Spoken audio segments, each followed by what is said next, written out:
What is up, guys, and welcome back to another video. And today we're going to go over 10 subliminal messages in cartoon shows. Coming in at number 10, we have DuckTales.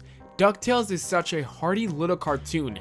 The synopsis includes Scrooge McDuck along with his 3 grandsons and the delightful little action-packed conflicts they always happen to be finding themselves in. In the episode Yuppie Ducks, there lied a tiny hidden message that clearly carried ulterior motives of its own.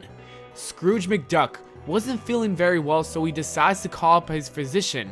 During McDuck's checkup, in the background of the doctor's office, displayed clear as day, something kind of fuzzy written on the eye chart of the wall. It reads, "Ask about Illuminati." Number 9, SpongeBob SquarePants. SpongeBob SquarePants was planning on staying up a little bit later on this particular night. In the very beginning of the episode called Your Shoes Untied, SpongeBob lounges back in his chair and watches some kind of sea creature wobble back and forth, seductively. SpongeBob leans in to see a little closer until he's caught in the act by Gary. Quickly, SpongeBob scrambles for the remote controller and pulls the good old, "I was just looking for the sports channel" trick on his trusty pet snail, but Gary always knows what's really up. SpongeBob was just trying to watch a little bit of popcorn before bedtime. Number 8, Adventure Time. These days in cartoons, sexism seems to play a big underlying role in storylines.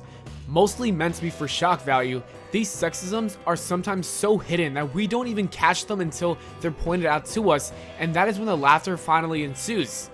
When it comes down to it, it's how creative the animator decides to be of hiding it within the cartoon. In an episode of Adventure Time, Princess Bubblegum was trying to rescue the tenants in her kingdom from a frozen state that Ice King just cast upon them. She flips open a magical book to find the cure, and she finds an odd set of numbers that read 5318008.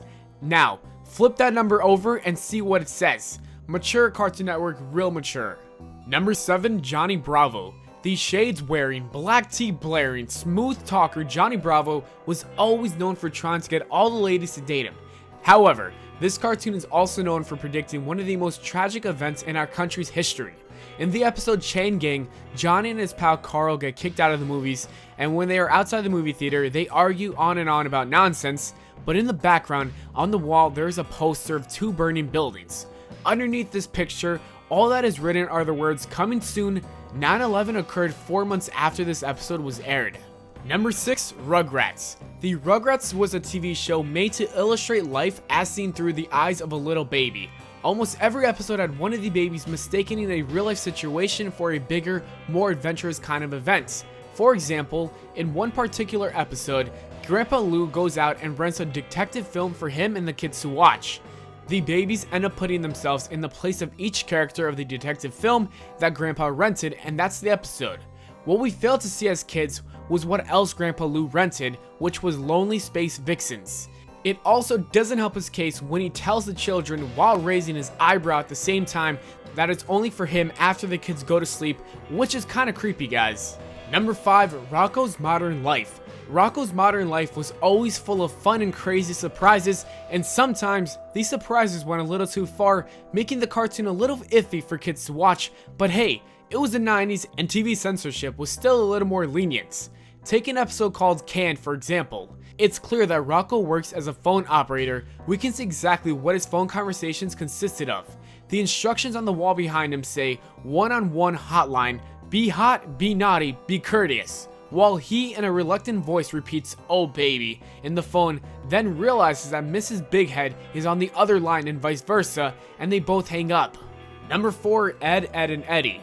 3 prepubescent boys lingering inside a room with some dirty magazines. This just makes me suspicious. In one episode of Ed, Edd and Eddy, Double D and Eddie are laying down on the floor of one of their bedrooms. Scattered around the 2 of them are magazines by the names of Jiggity, Jiggity, and Jix. I mean, it's cool for kids to experiment as they're going through changes and whatever, but the sight of a tissue box and used tissues also scattered on the floor around are just a little questionable. One more question, where the hell is Ed during all of this? Makes you wonder. Number 3, Powerpuff Girls. These crime-fighting little girls were always up against big and scary antagonists, and these villains always seemed to be much older than them for sure. First of all, they all had inconvenience of having to face a monster who was clearly part pedophile and went by the name of Him. If that's not sketchy enough, check this. In one scene, Mojo Jojo, the renowned ape-like criminal, confronts the Powerpuff Girls to tell them the evil plan he was cooking up in his head. As he tells them his plan, he busts out an evil grin and shoves his index finger into a hole shape that he makes with the other index finger and thumb. This is his one-way ticket to the sex offender registry. Number 2, the Magic School Bus. Miss Frizzle always knew how to entertain her students, whether it was healing one of the kids' stomach aches by shrinking the class to a minuscule size and taking a field trip into the kids' intestines to fight the gas pains away, or even checking out the moon rocks up close by jetting up to the moon for the day with the class. The field trips were like no other field trips ever known before, and that is proven especially in one episode where one of the students get caught up in a giant blob with some kind of sticky substance. She says, "This white stuff is all gooey and sticky. Ew, it got into my mouth. Not bad." God only knows where this bus took the class on that day, and I don't know what to say, guys. And number 1, Transformers. Finally, at number 1 on the list is a shape-shifting robot who goes by the name of Megatron. Now, it is totally understandable how he got the Mega part in his name, just look at where his trigger is located.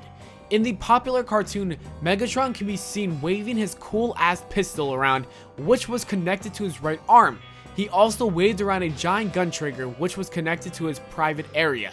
And that is it for the video, guys. As always, thanks for watching. We hope you all enjoyed. If you did, do not forget to leave a like and subscribe for more.